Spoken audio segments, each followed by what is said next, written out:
For more on this, I'm joined by David Monyae. He's an associate professor of political science at the University of Johannesburg.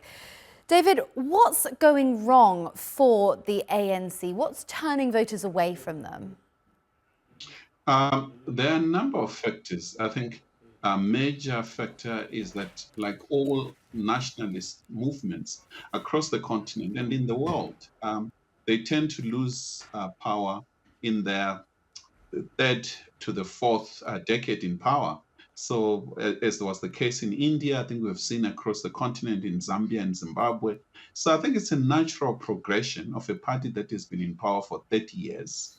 But immediately home, I think it is to do how the party has managed internal dynamics. I think a major factor has to do with corruption and lack of delivery on the ground. I think people are increasingly becoming more sophisticated as voters, that their allegiance to the Party of Liberation is waning down with new leaders coming. It's no longer the party of Nelson Mandela and Thabo Mbeki. I think with the crisis within the party, more people either they don't vote or they go for other parties, as well as we have a forgetting generation, people in their 20s and 30s that they don't know much about liberation movement. It's interesting you should mention delivery on the ground. Clearly, the economy and the unemployment are also issues in South Africa. But I guess in that context, do South Africans feel that Jacob Zuma, a man who had to step down over corruption charges, a man who is imprisoned for failing to testify in a corruption investigation, could be trusted with the economy going forward? I think we could say more in terms of what's wrong with the man. But as the case in the United States with Donald Trump and quite a number of other countries, these are some of the challenges we have with liberal democracy, that it tend to take anyone from the street, or church, or any other place and go straight to the state house, as long as the person has support on the ground.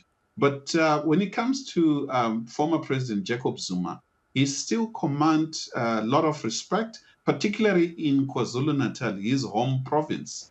Across the country, as a former head of the ANC, particularly within the Umkhonto with the real Umkhonto of the ANC, he played a critical role in the intelligence of the party during the liberation movement. And therefore, there are quite a number of old ANC voters who still think that he's a man that should be trusted with power, as well as the question of ethnic issues. Some people would see him as Zulu-speaking person from KwaZulu-Natal, and therefore they might follow him based on ethnic basis. But I doubt he'll get massive vote threatening ANC across the country.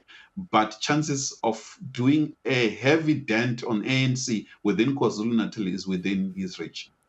Now, Jacob Zuma's party is called Umkhonto or the MK Party for short. That's the same name as the paramilitary wing of the ANC, which was founded by Nelson Mandela. What's the significance of taking on that historic name, and how are South Africans responding to it?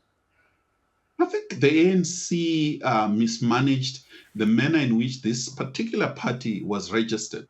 The name brand, it's a powerful brand for the ANC. It remains an ANC IP. However, the manner in which he sneaked through while ANC somehow is looking the other way and managed to keep that name for himself, it's going to cause a bit of confusion on the ground, because MK is associated with ANC, and there are, a few voters who will indeed see MK and vote for it for the sake that it's associated with liberation. So I think it was smart on his part, politically speaking, and I think the man is going to get benefits. But I think we also have to be careful. I do not think that ANC will lose in the way the polls are showing, and some analysts are saying it's going to get less votes than the previous election. Okay. But I'm of the view that it still win.